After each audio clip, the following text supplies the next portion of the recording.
Wow, that looks so good, with the exception of Mike Tyson, but I'm going to cut this movie a little bit of slack because China is working very hard to reach out to the American moviegoer, right? Directly, not just like American movies go to China and make a ridiculous amount of money, as we've been seeing, but that hopefully Chinese movies will come to America and you will go and see them. And so that's why you're seeing this trailer obviously made to appeal to not just maybe an American audience, but a non-Chinese speaking audience. Hence the total lack of dialogue in the trailer. And it doesn't really need dialogue at this point. I mean, I don't mind a subtitled movie, and I think that you should be more open, if you're not, to seeing them because you're missing out on some great movies. But the kinetic aspects of this trailer were so cool. I love the way the music and the editing all worked together.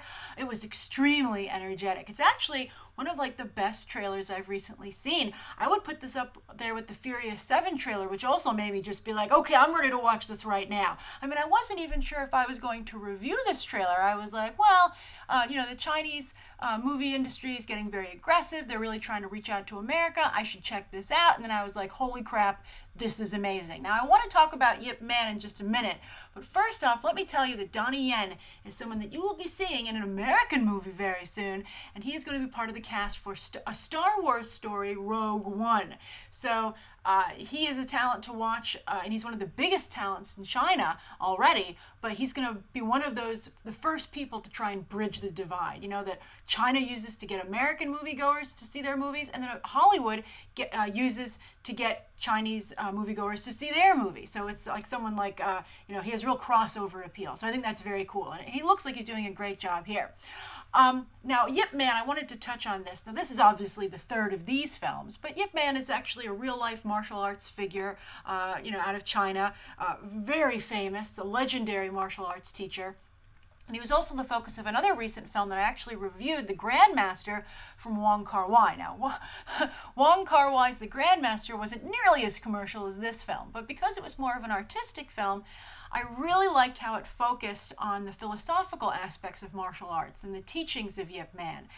It's something I'd never considered before.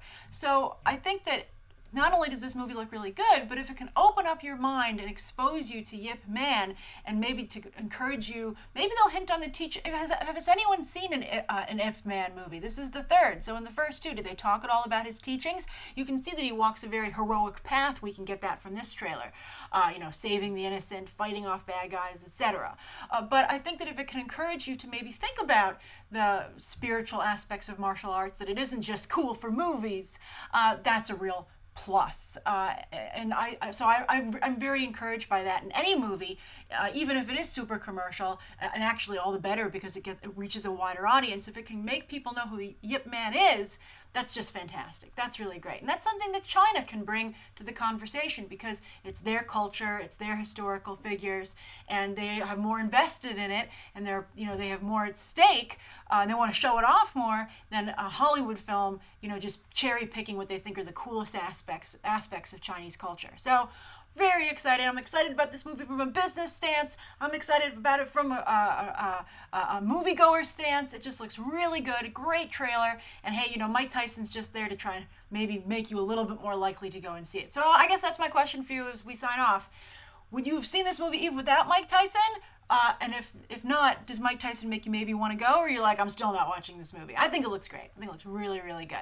All right, and also, are you interested in Chinese movies? As they, you know, we have The Great Wall coming with Matt Damon. You know, it's a Chinese co-production. That's a really big deal. So I'm curious, how do you feel about this coming Chinese film revolution?